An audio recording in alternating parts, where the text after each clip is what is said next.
Bonjour à toutes et à tous. Nous allons poursuivre notre série de vidéos sur le phénomène d'induction électromagnétique. Alors, dans ce nouveau chapitre, le chapitre numéro 4, nous allons parler de la notion du flux magnétique, noté phi. Et si vous n'êtes pas encore abonné à notre chaîne, c'est le moment de vous abonner à notre chaîne pour nous soutenir à produire encore plusieurs contenus notionnels. Donc, je vous invite très humblement à vous abonner à notre chaîne YouTube pour ne pas rater les autres vidéos qui sont en cours. Alors, nous allons rentrer dans le vif du sujet. La définition que nous proposons au flux magnétique est celle-ci. Le flux magnétique chiffre le nombre de lignes de champ magnétique à l'intérieur d'un circuit fermé. Alors, nous pouvons dire simplement que plus le nombre de lignes magnétiques à l'intérieur d'un circuit fermé est élevé, plus le flux magnétique aussi est élevé. Cette définition nous dit simplement que le flux magnétique est proportionnel au nombre de lignes de champ magnétique qui traversent l'intérieur d'un circuit fermé.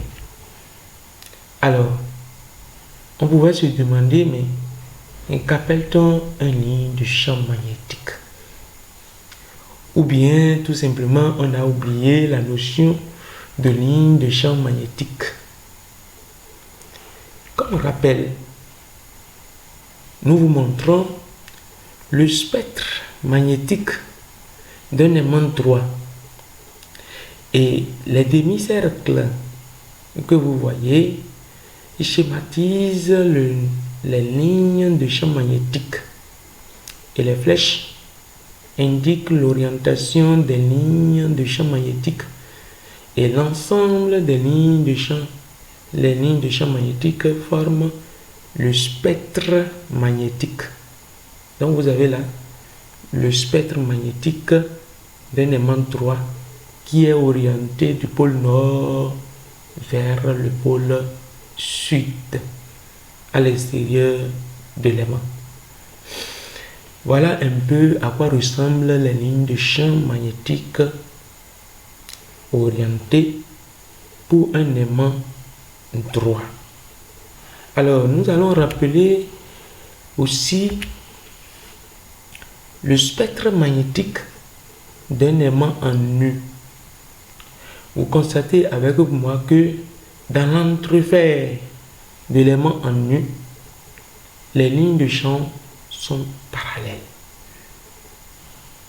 Donc on dit simplement qu'à l'intérieur d'un aimant en nu, le champ magnétique est supposé uniforme. Donc à l'extérieur, nous avons les lignes de champ qui sont sous forme de demi-cercle qui sont orientées du pôle nord vers le pôle sud. Donc, si nous insérons à l'intérieur de cet aimant en nu un circuit fermé, nous pouvons déjà imaginer le nombre de lignes de champ magnétique qui traversent ce circuit. Là maintenant, nous voyons que le nombre de lignes de champ magnétique qui traversent ce circuit fermé est égal à 3. Alors voilà un peu la définition que nous pouvons retenir par rapport au flux magnétique. Elle est proportionnelle au nombre de lignes de champ magnétique qui traversent un circuit fermé. Le flux magnétique est noté phi. Alors, nous allons établir l'expression du flux magnétique. Donc, nous prenons une région délimitée par des lignes de champ parallèles, un peu comme dans l'entrevers d'un aimant en nu. Et nous insérons de manière perpendiculaire aux lignes de champ des spires fermées. Il y a la spire S et la spire S'. La spire S de surface S est supérieure à la spire S' de surface S'. Ça veut dire simplement que la première spire a une surface plus élevée que la deuxième spire. Et nous constatons nettement que le nombre de lignes de champ qui traversent la première spire est égal à 5, tandis que le nombre de lignes de champ magnétique qui traversent la deuxième spire est égal à 3. Étant donné que le flux magnétique chiffre le nombre de lignes de champ magnétique à travers un circuit fermé, nous pouvons conclure tout simplement que le flux magnétique phi de la spire S est supérieur au flux magnétique phi' de la spire S'. Alors nous pouvons dire simplement que plus la surface du circuit fermé est petite, plus le flux magnétique qui la traverse est petit, et inversement. Donc,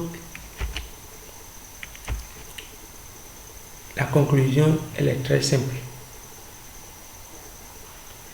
Le flux magnétique est proportionnel à la surface de la spire. Et ceci fait partie de la première conclusion que nous allons retenir. Le flux magnétique est proportionnel à la surface S. Retenez bien.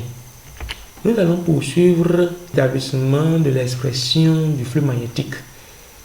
Dans ce cas, nous avons deux régions magnétiques. Dans la première région magnétique, nous avons une région où l'intensité du champ magnétique est plus intense.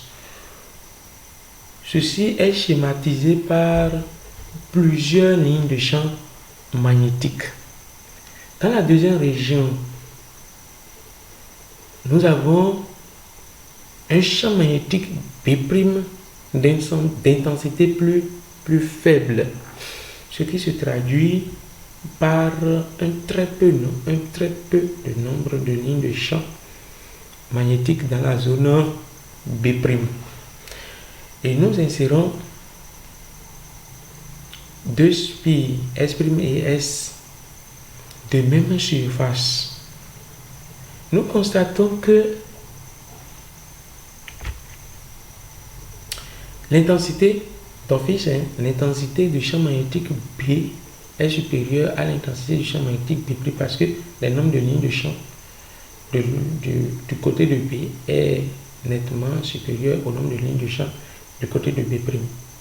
Alors nous constatons que le nombre de lignes de champ qui traversent la spire S est égal à 5, tandis que le nombre de lignes de champ magnétique qui traversent la spire S' est égal à 3.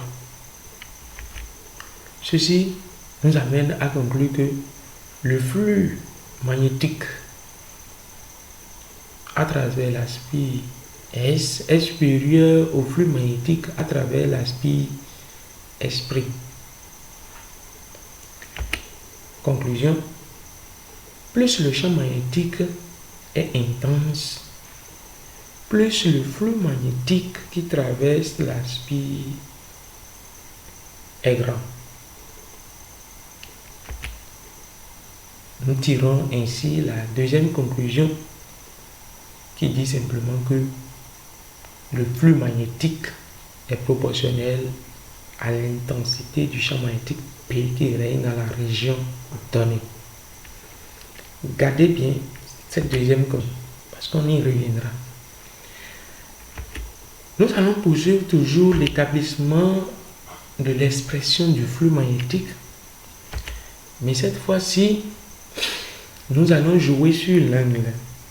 Dans la région grand A, nous positionnons l'aspect tel que le vecteur champ magnétique B et le vecteur surface S de l'aspect soient collinéaires de même sens.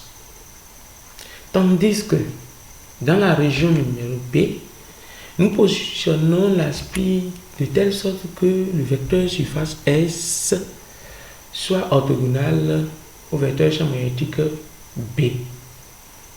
Nous constatons que il y a un maximum de lignes de champ qui traversent l'aspect dans la région A, tandis que dans la région B, les lignes de champ cognent les parois de spi et ne la traversent pas. Alors, nous pouvons conclure que si le vecteur surface et le vecteur champ magnétique sont parallèles, l'angle θ entre S vecteur et B vecteur égale à 0 et le flux est maximal. Nous constatons aussi que dans la région B, si le vecteur surface est orthogonal au vecteur champ magnétique P, l'angle θ entre les deux fait alors pi demi et le flux est nul. Il n'y a aucune ligne de champ qui traverse l'aspect. Nous constatons que c'est le cosinus de pi demi qui donne 0. Donc si le flux donne 0 et que θ égale à pi demi, nous pensons à la fonction cosinus dont cosinus pi demi donne 0. Nous évoluons. Nous constatons que cosinus 0 égale à 1. Ce qui correspond à un maximum du flux magnétique. Donc le flux magnétique est maximal si l'angle θ formé par S vecteur et B vecteur est égal à 0. C'est-à-dire que S vecteur et B vecteur sont collinéaires de même sens. Alors, nous voyons nettement que le flux magnétique aussi est proportionnel à l'angle formé par ces deux vecteurs qui est nommé θ. Voilà la troisième conclusion. Alors, si vous n'êtes pas encore abonné, faites-le maintenant pour nous soutenir à continuer à produire des contenus notionnels sur notre chaîne. Alors nous unions notre présentation. Maintenant nous allons rassembler les trois conclusions. Dans la première conclusion, nous avons démontré que le flux magnétique est proportionnel à la surface de la spire. Dans la deuxième conclusion, nous avons constaté que le flux magnétique est proportionnel au champ magnétique P. Et la troisième conclusion nous dit que le flux magnétique aussi est proportionnel au cosinus de l'angle formé par le vecteur surface S et le vecteur champ magnétique B. De ces trois conclusions, nous pouvons écrire simplement que le flux magnétique est égal à quoi? À l'intensité du champ magnétique B fois la surface S fois le cosinus de l'angle formé par S vecteur et B vecteur. Un rappel mathématique très important. Nous considérons deux vecteurs U et V. On définit le produit scalaire UV comme étant le produit de la norme de ces deux vecteurs fois le cosinus de l'angle formé par ces deux vecteurs. Donc, U scalaire V égale à UV cosinus θ. Donc si nous faisons un peu un rapprochement entre l'expression du flux magnétique et l'expression du produit scalaire de deux vecteurs, nous pouvons dire simplement que le produit scalaire BS est égal à quoi? B fois S fois cosinus de l'angle formé par les deux vecteurs. Donc, de ces deux relations, du flux magnétique et du produit scalaire entre les deux vecteurs B vecteur et S vecteur, nous pouvons simplement tirer comme conclusion que le flux magnétique n'est rien d'autre que le produit scalaire du vecteur champ magnétique B et du vecteur surface S. Voilà comment est-ce qu'on a pu obtenir l'expression du produit, l'expression du flux magnétique à travers une spire. Bien. Voilà, ça mérite un gros pouce bleu. Donc nous allons analyser de près le phénomène. J'ai considéré une spire orientée dans ce sens. Et d'après la règle de la main droite, vous êtes d'accord avec moi que le vecteur surface soit dans cette direction et dans ce sens. Je mets un aimant droit à côté. Donc l'aimant droit envoie à travers cette spire des lignes de champ, d'où un flux magnétique à travers cette spire. Donc je peux représenter le vecteur champ magnétique B créé par l'aimant droit à l'intérieur du spire de cette manière. Alors, étant donné que le flux magnétique est le produit scalaire du vecteur champ magnétique B et du vecteur surface S, nous allons définir le flux comme étant le produit de l'intensité de B fois S cosinus de l'angle formé par les deux. Donc nous avons déterminé θ et nous pouvons écrire maintenant que le flux magnétique est égal à B fois S cosinus θ. Voilà. Le flux magnétique est exprimé en Weber. Ça s'écrit grand W petit b. L'intensité du champ magnétique B est en Tesla. La surface de la spire, l'aire de la surface, l'aire de la spire est en mètres carrés. Et dans cette unité internationale, vous pouvez exprimer l'expression du flux magnétique. Nous allons regarder cet encadrement de près. Nous savons bien que, quel que soit θ, la valeur de cosinus θ est toujours comprise entre moins 1 et 1. Donc, quand on fait le produit membre à membre, nous obtenons moins B fois S inférieur ou égal à A. B fois S cosinus θ inférieur ou égal à plus B fois S. L'expression qui est au milieu n'est rien d'autre que le flux, l'expression du flux magnétique. Alors, le flux magnétique varie de moins B S à plus BS. Donc, le flux magnétique est bel et bien une grandeur algébrique, car le flux magnétique peut prendre une valeur négative, comme le flux magnétique peut prendre une valeur positive. Voilà ce que nous pouvons retenir par rapport à la notion du flux magnétique. Nous vous remercions pour votre aimable attention, mais ne partez surtout pas sans vous abonner à notre chaîne et laissez-nous des commentaires pour que nous puissions ensemble développer cette chaîne. Merci. Ciao.